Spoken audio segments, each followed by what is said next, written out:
மாதா தொலைக்காட்சியின் அன்பு உறவுகளுக்கு உங்கள் அருட்சகோதரி ஜோஸ்பின் பிரைடாவின் வாழ்த்துக்களும் வணக்கங்களும்.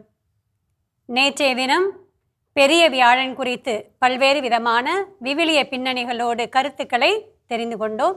மீண்டுமாய் இன்றைய புனித வெள்ளியன்று அருட்தந்தை அவர்கள் நம் மத்தியிலே வந்திருக்கிறார். அவரை வரவேற்பதோடு இந்த புனித வெள்ளிக்கான முக்கியமான வழிபாட்டு முறைகள், இயேசுவின் இறப்பு குறித்து பல்வேறு சிந்தனைகளை விவிலிய பின்னணியோடு மீண்டுமாய் விளக்க வருகை தந்திருக்கிறார்.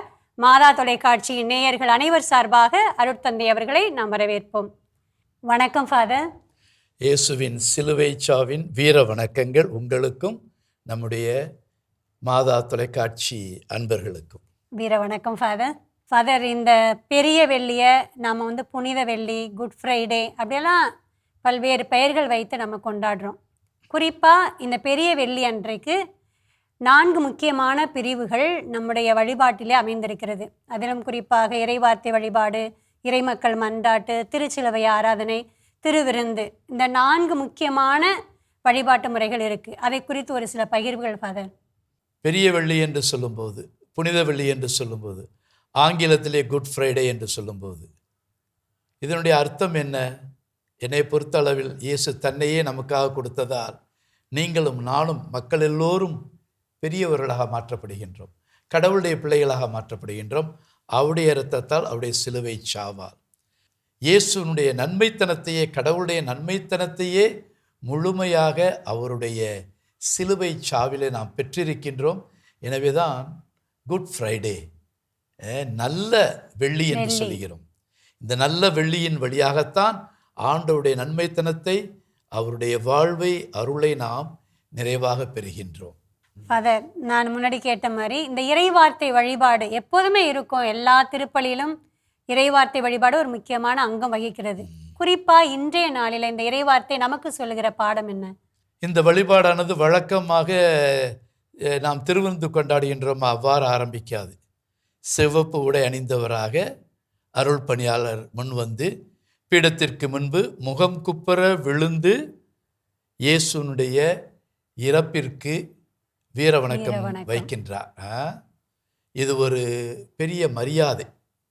நமக்காக பிறந்து வாழ்ந்து இறக்கின்ற அந்த இயேசுவுக்கு இந்த திருச்சமூகம், திரு அவையின் சார்பாக அவர் முகங்குப்புற விழுவது ஒரு அர்த்தமுள்ள பகுதியாக இருக்கிறது. சென்றவுடனே சபை மன்றாட்டு இருக்கும். பிறகு நாம் அன்ற வழிபாட்டுக்குரிய வாசகங்கள், 3 வாசகங்கள் தரப்பட்டிருக்கின்றன, எல்லோருக்குமே தெரியும். இந்த 3 வாசகங்களும் இயேசுனுடைய துன்பம், துயரம், பாடுகள் இதை மையப்படுத்தியிருப்பதை பார்க்கிறோம். குறிப்பாக ஏசாயாவில் வருகின்ற அந்த வாசகத்தை நாம் சொல்ல தேவையில்லை. குறிப்பாக இயேசு எவ்வளவு துன்புறுகின்றார். துன்புறும் ஊழியனாக அந்த ஏசாயாவில் வடிவமைக்கப்பட்ட அந்த கதாபாத்திரம் இயேசுதான். இயேசுவுக்கு முழுமையாக பொருந்துகின்றது. அடிக்கடி நாம் கேள்விப்படுகின்றோம். இதில் குறிப்பாக இயேசுடைய துன்பத்தை எவ்வாறு மையப்படுத்துகிறார் என்றால், பொறுமையாக, சாந்தத்தோடு, அமைதியோடு, மயிர் கத்திரிப்போன் முன்னிலையில் கத்தாத செம்மறி போல, தன்னுடைய முகத்தின் தாடியை பீப்பவர்களுக்கு முகத்தை மறுக்காதவராக, ஆகவே ஒரு அமைதியாக, முழுமையாக, தன்னையே பொறுமையாக துன்புறுகின்ற ஒரு இயேசுவை, அதே சமயத்தோடு அவருடைய உடல் துன்பங்களை எல்லாம், உள்ள துன்பங்களை எல்லாம் மிகவும் குறிப்பாக உள்ளத்தை உருக்குகின்ற விதத்திலே ஏசாயா சொல்கின்றார். பிலிப்பியருக்கு எழுதிய திருமுகத்திலே இயேசுவினுடைய சிலுவை சாவை பற்றி பார்க்கிறோம். குறிப்பாக இன்று மறுபடியும் நான் உங்களுக்கும் நம்முடைய மாதா தொலைக்காட்சி சகோதர சகோதரர்களும் சொல்ல வரும்போது, இன்றும் திரு அவை பெரிய வெள்ளி அன்று யோவான் நற்செய்தியினுடைய திருப்பாடுகளைத்தான் நமக்கு தருகிறது. இதில் மாற்றமே இல்லை. நேற்று அதை பற்றி நாம் பேசி இருக்கின்றோம். அதிலும் ஒரு முக்கியமான அழுத்தம் இருக்கிறது, ஆழம் இருக்கிறது. ஒரு சிறிய கருத்தை, முக்கியமான கருத்தை உங்களோடு பகிர்ந்து கொள்ள விரும்புகின்றேன். ஒத்தமை நற்செய்தியிலும் இயேசுடைய திருப்பாடுகளை பற்றிய வரலாறு இருக்கின்றது, விவரிப்பு இருக்கின்றது. மத்தேயு, மார்க்கு, லூக்காவில், யோவான் நற்செய்தியிலும் இருக்கிறது. எல்லா நற்செய்தியிலும் இயேசுடைய திருப்பாடுகளுடைய வரலாறு இருக்கிறது. ஒத்தமை நற்செய்தியாளர் சொல்கின்ற இயேசுனுடைய பாடுகள் வரலாறுக்கும் யோவான் நற்செய்தி சொல்லுகின்ற பாடலின் வரலாற்றுக்கும் ஒரு முக்கிய அழுத்தத்தில் வேறுபடுகிறார்கள். அது என்ன முக்கிய அழுத்தம்? மத்தேயு, மார்க்கு, லூக்கா இயேசுவை பற்றி சொல்லும்போது ஒரு துன்புறும் ஊழியனாக முன்வைக்கிறார்கள். ஆகவே இயேசு நமக்காக எவ்வளவு துன்புறுகிறார், வேதனையுறுகிறார், அவமானப்படுகிறார், கேவலப்படுத்தப்படுகிறார், எள்ளி நகையாடப்படுகிறார், உடல் வேதனைகளை அனுபவிக்கிறார், சிலுவையில் துடிதுடித்து சாகின்றார். இதையெல்லாம் மிகவும் தத்ரூபமாக நிறைய விவரிப்புகளுடன் இந்த உத்தம நற்செய்தியில் சொல்கிறார்கள். ஏனென்றால் ஏசாயாவிலே சொல்லப்பட்டது போல நம்முடைய பாவங்களை இவர் சுமந்தார், நமக்காக பலியாக்கப்பட்டார். ஆக இயேசுவை அதிகமாக ஒரு பலியாடாக, செம்மறியாக, நமக்காக துன்புறுகிறாக காட்டுகிறார்கள். ஆனால் இயேசு துன்பப்பட்டார், உண்மைதான். அளவில்லா துன்பப்பட்டார், சொல்லாவண்ணா துன்பப்பட்டார். எனவே இந்த உத்தம நற்செய்தியாளர்கள் இயேசுவை துன்புறுகின்ற ஊழியனாக காட்டுகிறார். ஆனால் யோவான் நற்செய்திக்கு வந்தீர்கள் என்றால் வெறும் துன்புறு ஊழியனாக மட்டுமல்ல சிஸ்டர் பிரைடா, துணிச்சலுடன் துன்புறுகின்ற ஊழியனாக. அங்கே த சஃபரிங் சர்வன்ட், இங்கே கரேஜியஸ் சஃபரிங் சர்வன்ட். அதெல்லாம் திருவை என்ன சொல்லுகிறது? பெரிய வெள்ளிக்கிழமைக்கு எல்லாரும் வர்றீங்க, ரொம்ப மகிழ்ச்சி. எல்லாரும் இயேசுவை பாடல்கள் இப்படி தியானிக்கின்றோம், அவருடைய திருப்பாடு வரலாற்றை கேட்கின்றோம், திருச்சிலுவையை முத்தி செய்கின்றோம், ஆணி கொண்ட காயங்களை நான் முத்தி செய்கிறேன் என்று அப்படியே கண்ணீரும் கம்பளையுமா புலம்பி அங்கு வருகின்றோம். ஆனால் நீங்கள் வீடு திரும்பும்போது என்ன உணர்வோடு திரும்புகிறீர்கள்? புலம்பலோடு திரும்புகிறீர்களா? வெறும் அழுகையோடு திரும்புகிறீர்களா? வெறும் சுமையோடு சோகத்தோடு திரும்புகிறீர்களா? இல்லை. யோவான் நற்செய்தியாளர் எப்படி திரும்ப சொல்கிறார்? வீரத்தோடு வீடு திரும்பு, ஆற்றலோடு உன்னுடைய அகம் நோக்கி பயணி. இயேசு எவ்வாறு இந்த சாவை துணிச்சலோடு வீரத்தோடு கடவுளுடைய திருவுளத்தை நிறைவேற்றுவதற்காக ஏற்றுக்கொண்டாரோ அந்த மனநிலையோடு நீ வீட்டுக்கு சென்று உன் வீட்டிலே சமுதாயத்தில் சந்திக்கின்ற பிரச்சனைகள், போராட்டங்கள், சிக்கல்கள், துன்பங்கள், துயரங்கள் இவற்றின் மத்தியில் நீ துவண்டு விடாமல், உன்னுடைய நம்பிக்கை இழந்து விடாமல், உன்னுடைய உறவுகளை உடைத்து விடாமல் வீர கிறிஸ்தவர்களாக வாழ வேண்டும். என்னை பொறுத்தளவில் இந்த பெரிய வெள்ளி சிஸ்டர் பிரைடா சோகத்தின் வெள்ளி அல்ல, வெறும் அழுகையின் வெள்ளி அல்ல, புலம்பலின் வெள்ளி அல்ல. இதெல்லாம் இருக்கின்றது. எனக்கு அதை விட அந்த வீரர் இயேசு தான் எனக்கு ஒரு பெரிய தூண்டுதலாக நிற்கின்றார். ஆகவே யோவான் நற்செய்தியாளர் துன்புறுகின்ற இயேசுவை மட்டுமல்ல, துணிச்சலோடு துன்புறுகின்ற இயேசுவை திருப்பாடுகள் வைக்கின்றார். அது எப்படி என்று நீங்கள் என்னை சொல்வதற்கு சற்று அனுமதித்தீர்கள் என்றால் நான் சொல்கின்றேன். கண்டிப்பா சொல்லுங்க ஃபாதர். நீங்கள் மற்றவங்களெல்லாம் பார்த்தீர்கள் என்றால் அந்த மத்தேயு, மார்க்கு, லூக்காவில் இயேசுனுடைய பாடுகள் ரொம்ப தத்ரூபமாக விவரிக்கப்படும். இதில் இவர் நிறைய காரியங்களை விட்டு விடுவார். கெத்செமனி தோட்டத்தில் வேர்த்து வீர்ப்பது யோவான் நற்செய்தியில் இருக்காது, நீங்கள் பார்க்க மாட்டீர்கள். இங்கே அன்னாசுக்கு முன்னால் தான் இவருடைய விசாரணை இருக்கும், கைப்பாசுக்கு முன்னால் விசாரணை இருக்காது. ஏன்னால் அது ஏற்கனவே இவர் 12ஆம் அதிகாரத்தில் இது முடித்து விடுகின்றார். அது இருக்கிறார். ஆனால் அன்னாசுக்கு முன்பு இயேசு கொடுக்கின்ற பதிலை எதிர்த்து ஒருவன் அறைகின்றான். ஆனால் கைப்பாசு கேட்ட கேள்விக்கு இயேசு பதில் சொல்லும்போது ஒருவர் அங்கு இருக்கிறவர்களெல்லாம் தர்மடி கொடுக்கிறார்கள், காரி துப்புகிறார். ஆகவே இயேசு எவ்வளவு வேதனை உறுகிறார், துன்புறுகின்ற, அவருடைய கட்டுநூல்கிட்ட அடிக்கப்படுவது, முள்முடி சூட்டப்படுவது, கேவலப்படுத்தப்படுவது, இதையெல்லாம் அவர் அதிகமாக மையப்படுத்துகிறார்கள். இவர் அந்த பகுதியெல்லாம் சற்று ஒதுக்கி விடுவார். ஒன்று, இயேசு துன்புறவில்லை என்பது யோவான் நற்செய்தியுடைய அர்த்தம் இல்லை. மாறாக இதையெல்லாம் அவர் சொல்லிவிட்டார்கள். அவர்கள் சொல்லாத ஒரு அழுத்தத்தை நான் சொல்ல விரும்புகிறேன். இயேசு எந்த மனநிலையோடு சந்தித்தார்? கெத்செமனி தோட்டத்திலிருந்து ஒரு வெளியே வரும் பொழுது எப்படி ஒரு அந்த சாவை வீரத்தோடு சந்திக்கின்றாக வருகிறார். அது சிலுவையிலே உயிரை கொடுக்கும் போதும் அந்த வீரம் இருப்பதை காண்பிக்கிறார். கெத்செமனி தோட்டத்துக்கு வருவோம். ரொம்ப சுருக்கமாக சொல்கின்றேன், நீண்ட சொல்ல விரும்பவில்லை. நீங்கள் அங்கே பார்த்தோம் என்றால் இப்போ அந்த பரிசேயர்கள், சதுசேயர்கள், மறைநூல் அறிஞர்கள், அந்த சமய அதிகாரிகள் மற்றவர்கள்லாம் நினச்சாங்க, இந்த ஆளை இன்னைக்கு ராத்திரிக்குள்ளே பிடிச்சி காலி பண்ணிடணும். கலிலேயாவில் நமக்கு எதிராக பேசினாப்புல, சமேரியாவில் பேசினாப்புல, யூதேயாவில் பேசினாப்புல, எருசலேமில் பேசினாப்புல, இப்போ எங்கே கோயிலே தூய்மைப்படுத்தி விட்டார். அதனால் நீங்கள் உத்தம நற்செய்தியில் பார்த்தா கோவிலை தூய்மைப்படுத்தியவுடன் உடனே இந்த சாவு வருகின்றது இயேசுக்கு. அதனால் அவங்க ரொம்ப தெளிவாக இருக்கிறார். இவர் இப்படியே விட்டால் நம்ம பொழப்புக்கே இவர் வேட்டு வச்சிருவாரு. அதனால அவங்க என்ன பண்றாங்க, இன்னைக்கு ராத்திரி, என்னால் அவர்கள் பயந்தாங்குள்ளிகள். எனவே இரவில் தான் இயேசுவை பிடிக்க முடியாது, பகலில் இயேசுவை பிடிக்கவே முடியாது. ஏன்னா பாஸ்கா காலத்தில் கூட்டம், அவ்வளவு கூட்டம், இயேசுவை நம்புகின்ற கூட்டம். அந்த பெரும் பவனியில் வந்த கூட்டத்தெல்லாம் பார்க்கின்றோம். அவர்களுக்கு நன்கு தெரிகின்ற இயேசுவை பகலில் பிடிக்க முடியாது. ஒன்று.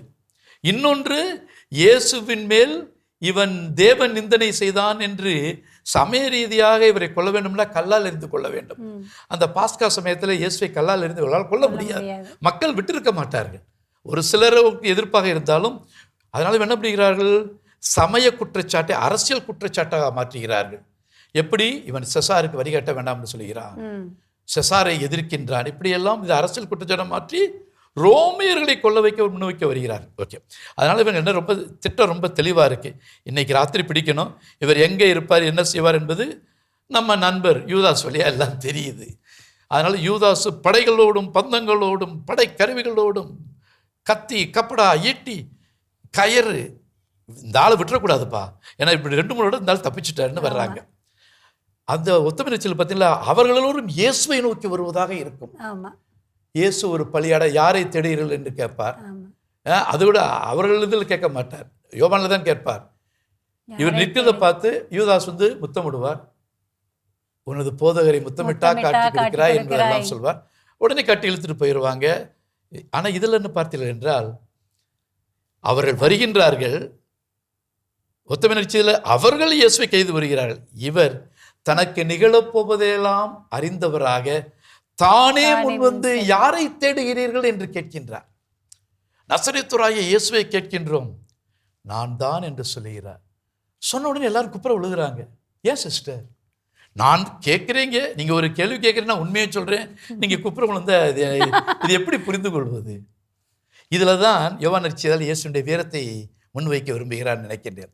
இதில் எதனால் அவர்கள் குப்புற விழுகிறார் என்றால், நான் குற்றவாளியும் என்னை பிடிக்க வருகின்றேன், தாங்கள் பிடிக்க வந்திருக்கிறோம் என்று இருந்தாலும் மிகவும் துணிச்சலோடு நான் தான் அந்த இயேசுனுடைய வீரத்தை, துணிச்சலை பார்த்து அப்படியே மெய் சிலித்து போயிடுறாங்க. அதைத்தான் புரிந்து கொள்ள வேண்டும். ஆனால் யோவான் நற்செய்தியாளர் தொடக்கத்திலே இயேசு வீரத்தோடு தன்னை சாவி சந்திக்கின்றார். அடுத்த காட்சிக்கு வருவோம். அண்ணாவுக்கு போகிறார்கள். அண்ணாவுக்கு முன்னால் நடந்து கொண்டிருக்கிறது. அது வழக்கம் போல, அது சும்மா கேள்விக்கு கேள்வி வைப்பாங்க. இவர் சென்னது பேசுனதெல்லாம் அவங்களுக்கு தெரியாமலா இருந்திருக்கும். நீ என்ன பாப்பா செஞ்ச, அப்படி தாடியை உருவிக்கிட்டு அவர் நம்ம அண்ணாசு கேட்பாரு. பாஸ்காவில் பார்ப்போம், நீ என்ன பேசுன, ஆண்டவர் ரொம்ப தெளிவாக சொல்கிறார். ஆனால் இப்போ நீங்கள் பாருங்கள், ஆண்டவர் யார், தன்னந்தனியாக இருக்கிறார். தனக்கு ஒரு வழக்கறிஞரோ துணையாகவோ எந்த சீடரும் கிடையாது. தன்னந்தனின் நடுநிசியில் இவரை கொள்ள வேண்டும் என்ற ஒரு வெறி பிடித்த கூட்டம் இவங்க இருக்கிறது. அங்கே நிற்கும்போது கேட்குறார், என்னது, ரொம்ப தெளிவாக சொல்கிறாரு, நான் பொது இடங்களில் தான் பேசினேன், கோவிலில் தான், தொழுகைக்கூடலில் தான் பேசினேன், மறைவாக பேசியது ஒன்றுமில்லை, மக்களை கேட்டு பாரும்.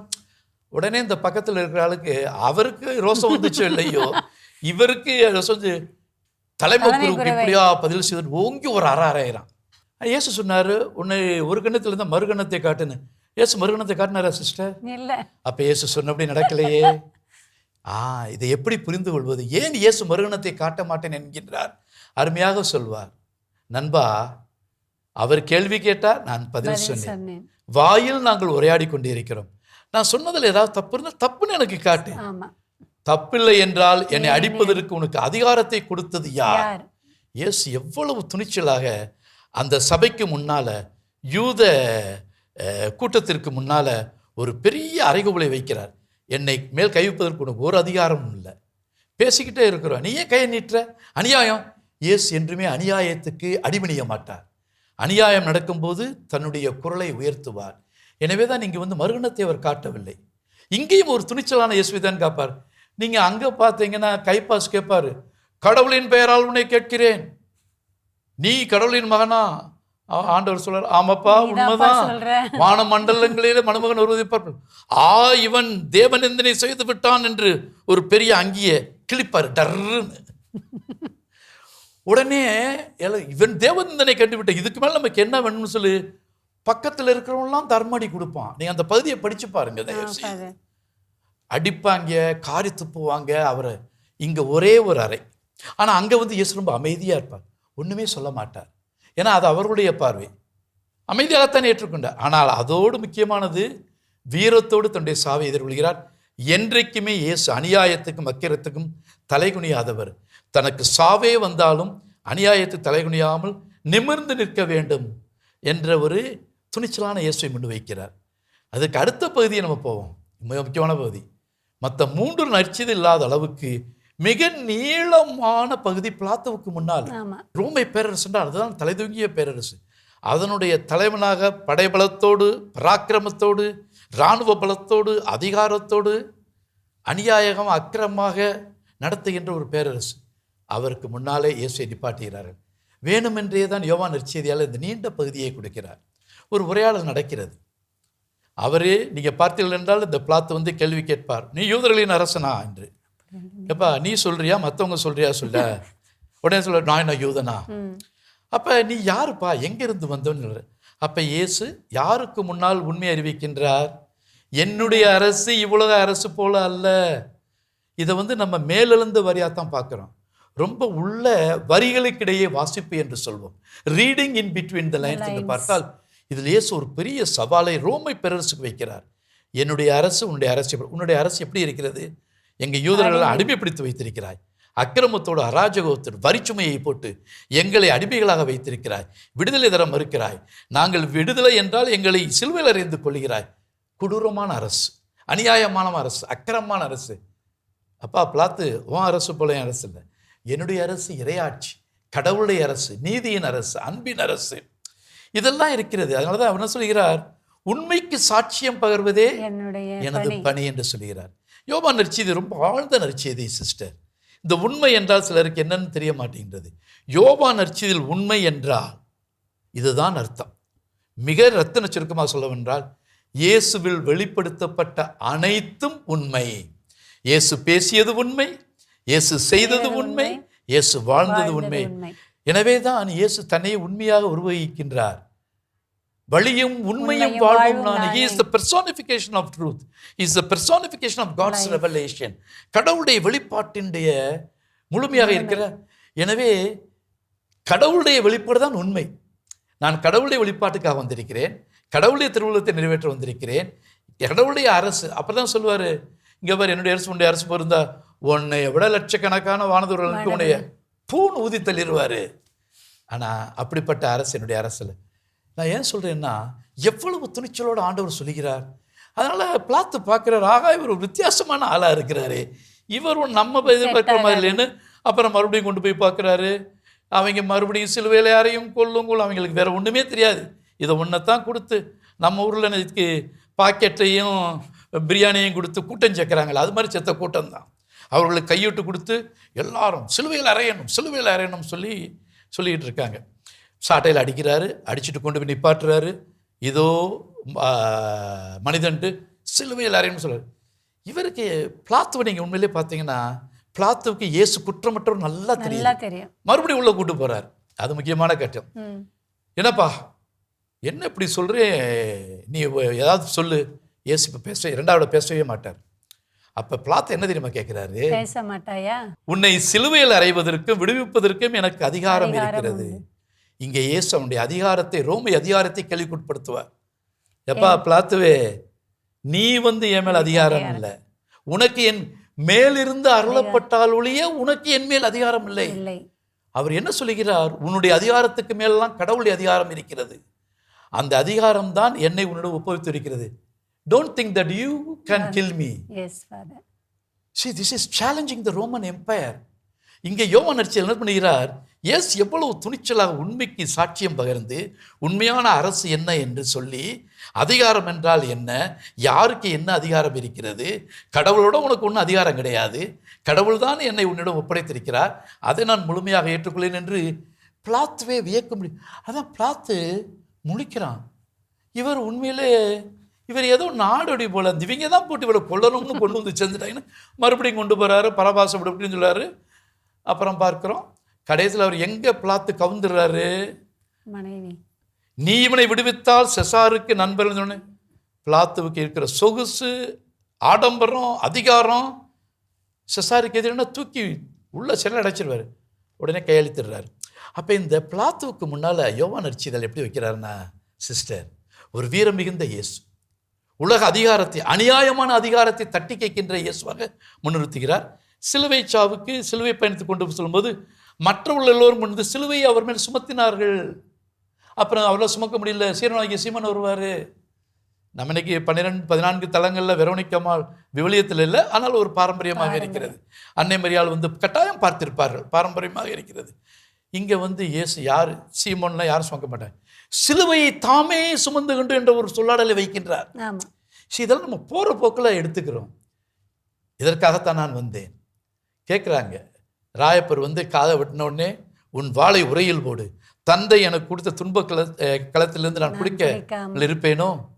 அப்புறம் யோவான் நற்செய்தியில் 12 சொல்வார், என் உள்ளம் சாகும் அளவுக்கு கலக்கப்பட்டு இருக்கிறது, தந்தையே இதிலிருந்து என்னை விடுவிப்பீர் என்று சொல்வேன். இல்லை, இதற்காகத்தான் வந்தேன். என்னுடைய உயிரை எவனும் பறிக்க முடியாது, அதை கொடுக்கவும் இழக்கவும் எனக்கு அதிகாரம். ஆகவே முழு சுதந்திரத்தோடு முழு சம்மதத்தோடு இயேசு இந்த சாவை ஏற்றுக்கொள்கிறார். என்னை சிலுவையை தானே சுமந்து சொல்லுகிறார். அதெல்லாம் ஒரு வித்தியாசம். இப்போ அதுக்குள்ள நிறையா போக தேவையில்லை. முழுமையான சிலுவையை சுமந்து போவலை இந்த குறுக்கு சிலுவையை தான் கட்டி அவரை அழைத்து சொல்வார்கள். அப்புறம் இறுதி காட்சிக்கு வருவோம். சிலுவையில் தொங்குகிறார். ஒத்தமை நற்செய்தியில் பார்த்தா இயேசுவை எவ்வளோக்கெவ்வளோ கேலி பண்ணணுமோ, நீ மெஸ்ஸியான கீழே இறங்கி வா, நாங்கள் உன்னை நம்புகிறோம். அப்படி இயேசு இறங்கி வந்திருந்தா 4 ஆணை வச்சு அவங்களை கொண்டிருப்பாங்க. அதனால் அதெல்லாம் இல்லை, இயேசு அதையெல்லாம். ஆனால் அதில் இயேசு எவ்வளோ இகழப்படுகிறார், கேவலப்படுத்தப்படுகிறார், அவமானப்படுத்தப்படுகிறார், துன்புறுகின்றார்கள். இதில் பார்த்தீங்கன்னா இயேசு ரொம்ப ஒரு மெஜஸ்டிக்காக காட்டுவார். இங்கே கூட இது ஒரு மிகவும் முக்கியமான யோவான் நற்செய்தியில் தான் அன்னையை பார்த்து இதோ உன் மகன், இதோ உன் தாய் என்று சொல்வார். இதை நீங்கள் எப்படி சிஸ்டர் புரிந்து கொள்கிறீர்கள்? தாய் இருக்கும் பொழுது தனையன் சாகுறது வந்து ஏற்றுக்கொள்ளப்பட முடியாத சமூகம் அது.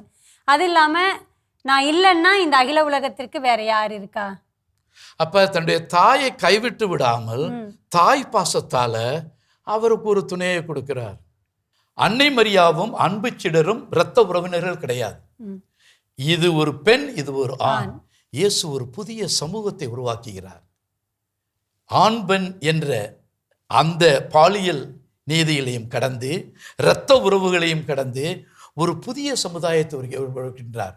அம்மா, இவருடைய மகன் உன் வயிற்றில் பிறக்கலை, நம்ம சொந்தக்காரன் இல்லை, ஆனால் உன்னுடைய மகன், இது உன்னுடைய தாய் என்று சொல்லும்போது நாம் யோவான் நற்செய்தியில் தொடக்கத்தில் வரும், கடவுளால் பிறந்தவர்கள் மனித இச்சையாலோ ஆண் விருப்பத்தாலோ பிறந்தவர்களை கடவுளால் பிறந்தவர்களாகவே ஒரு புதிய சமுதாயத்தை படைக்கிறார். ஜாதி, இனம், மொழி, மதம், நிறம், வாழ்வில் அந்தஸ்து இதையெல்லாம் கடந்து எல்லோரும் சகோதர சகோதரிகள், எல்லோரும் ஒருமித்து வாழ வேண்டிய ஒரு புதிய சமுதாயத்தை, அதுதான் உண்மையான அர்த்தம். ஆவியை கையளித்தார் என்றால் அங்கே இருக்கின்ற அந்த 2 பேருக்கு ஆவியை கொடுத்து புது சமுதாயமாக நீங்கள் மாறுங்கள். ஆகவே ஒட்டுமொத்தமாக சொல்ல வேண்டும் என்று பயந்து கொண்டால் சிஸ்டர், யோவான் முன்னிறுத்துகின்ற இயேசு வீரத்தோடு துணிச்சலோடு துன்பத்தை சந்தித்த இயேசு. எனவே தான் திரு அவை, நீங்கள் இயேசு பெற்ற கஷ்டத்தெல்லாம் உணர்றீங்க, அதோடு நின்று விடாதீர்கள். அவரிடமிருந்த துணிச்சல், வீரம், எதையும் தாங்கும் இதயம், கடவுளுடைய திருவுளத்தை தன்னுடைய இறுதித்துளி இரத்தம் இருக்கும் வரை சாதித்து மக்களுக்காக அர்ப்பணித்த அந்த வீர திருமகனை பாருங்கள், வெற்றி திருமகனை பாருங்கள், திருச்சிலுவை நாயகனை பாருங்கள். அவரிடமிருந்து வாழ்க்கையில் வீரத்தை கற்றுக்கொள்ளுங்கள். இன்னைக்கு ரொம்ப நம்ம அதுதான் தேவை. நிறைய சமயத்தில் நம்ம துணிச்சல் இல்லாமல் தான் ரொம்ப துவண்டு போயிடும். துன்பங்கள் வரும்போதும் சரி, மற்ற சமயத்திலும் சரி, ஈஸியான வழியை தேர்ந்துக்கிட்டோம் இல்லையா, சொகுசான வழியை தேர்ந்து விடுகிறோம். துன்பம் நிறைந்த வாழ்க்கை இன்னைக்கு துன்பம்னாலே ரொம்ப அலர்ஜியாக பார்க்குறாங்க, சொகுசாக இருக்கணும். அந்த டிஜிட்டல் உலகத்தில் அது இன்னைக்கு இருக்கிற பிறந்த குழந்தைகளெல்லாம் ஒரு வகையில் அவர் மிகவும் பாக்கியம் பெற்றவர்கள். டிஜிட்டல் குழந்தைகள் எல்லா சொகுசிலையும் பெறுகிறார்கள். ஆனால் இன்றைக்கி குழந்தைகள் நம்ம ரொம்ப சாஃப்ட்வேராக தான் வளர்க்குறோம், ஹார்ட்வேராக வளர்க்குறதில்ல. அதனுடைய பணத்தினுடைய அருமை தெரியவில்லை, கடின உழைப்பு தெரியவில்லை, எல்லாமே கையில் கொடுக்குறோம். அதனால் குழந்தைகள் வந்தால் ரொம்ப சாஃப்ட்வேராக மாறுறாங்க. ஆனால் இன்று நாமும் நம்முடைய குழந்தைகளும் நம்முடைய சமூகமும் அந்த உறுதிப்படுத்த நெஞ்சினாய் வா வா, அப்படி அந்த உறுதி இருக்கணும். அப்படி இருந்தால்தான் இன்று கிறிஸ்துவ இருப்பிற்கே நம்முடைய நாட்டில் ஒரு பெரிய கேள்விக்குறியாக இருக்கிற நேரத்தில் தொடர்ந்து நம் இயேசுவுக்கினுடைய சாட்சிகளாக வாழணும்னா வீரம் வேணும், துணிச்சல் வேணும். அதற்கு இந்த இயேசுனுடைய சாவு என்னை பொறுத்தளவில் வீரச்சாவு, வெற்றி திருமகனுடைய சாவு. ஆகவே இதை நாம் கொண்டாட வேண்டும். எனவே தான் திருச்சிலுவை ஆராதனைக்கு செல்கிறோம். ஃபாதர், ரொம்ப நன்றி. குறிப்பாக அந்த பெரிய வெள்ளி அன்று நம்ம வழக்கமாக இயேசுவோட பாடுகள், மரணம் இதை பற்றி சிந்தித்து சோகத்தோடு தான் நம்முடைய வாழ்க்கை இது வரைக்கும் போயிட்டு இருக்கு. குறிப்பாக என்னுடைய இந்த அளவு வயசு வரைக்கும் நான் அப்படி தான் நிறைய முறை பார்த்துருக்கேன். வெள்ளிக்கிழமை என்றால் அந்த பாடுகள் தான் மனசு உறுத்தி, நான் நிறைய பாவம் செஞ்சுட்டேன், என்னால் தான் கடவுள் இவ்வளோ துன்பப்பட்டார், என்னால் தான் இவ்வளோ அடிபட்டார், என்னால் தான் செத்து போனார், ஏன் அப்படின்னு நான் என்னை ஒரு குற்றவாளியாக மட்டும்தான் கடவுளுடைய இயேசுவோடைய அந்த பாடுகளோடு ஒப்பிட்டு பார்த்திருக்கேன். முதல் முறையாக இயேசு ஒரு தைரியமான மனிதர், தைரியமாக சிலுவையை எதிர்கொண்டு சென்றார். ஒரு வெற்றி வீரராக வீர மரணம் அடைந்தார். அதே போல வீரமாக நாமும் வாழ வேண்டும் என்று ஒரு நல்ல செய்தியை தருகிறார் என்று ஒரு அழகான வித்தியாசமான சிந்தனைகளை இன்றைய நாளிலே எங்களுக்கு பகிர்ந்து. அதோடு ஒரு கருத்தை சொல்ல விரும்புகிறேன். நம்ம திருச்சிலுவை ஆராதனையை பற்றி கட்டாயம் பேசணும். அன்று இறந்த இயேசுவை நாம் ஆராதனை செய்கிறோம் என்றால் பரிதாபத்தோடு அல்ல, புலம்பலோடு அல்ல, ஒரு வீர திருமகனுக்கு வீர வணக்கம் சொல்கின்றோம். அதைத்தான் அதை ஒரு பக்திமயமாக மாக்குவதோடு விட்டுவிட்டு அந்த இயேசுனுடைய திருக்காயங்களை தொட்டு நான் கும்பிடும்போது, அவருடைய திருவிழாவை தொட்டு கும்பிடும்போது, இயேசுவே உன்னிடமிருந்த வீரத்தை, துணிச்சலை எனக்கு, என் பிள்ளைகளுக்கு, என் சமுதாயத்துக்கு தா. அதுதான் உண்மையான ஆராதனை. அதுதான் திருச்சிலுவையில் மரித்த இயேசுவுக்கு நாம் செய்கின்ற பெரிய சாட்சி ஆராதனை நினைக்கின்றேன். அப்படிப்பட்ட ஆராதனையாக நடந்து கொண்டிருக்கிறது, நடக்க வேண்டும் என்று நான் விரும்புகிறேன். உங்களுடைய பகிர்வுக்கு வீர வணக்கம் ஃபாதர். கண்டிப்பாக இன்று நான் கொண்டாடுகின்ற இந்த பெரிய வெள்ளி எனக்கு மட்டுமல்ல, மாதா தொலைக்காட்சி நேயர்கள் அனைவருக்கும் ஒரு வீர வெள்ளியாக இருக்கும் என நான் நம்புகிறேன். Thank you father. மிக்க நன்றி. மிக அருமையாக சொன்னீர்கள். இயேசுவுக்கே புகழ். இயேசுவுக்கே நன்றி. மரியே வாழ்க.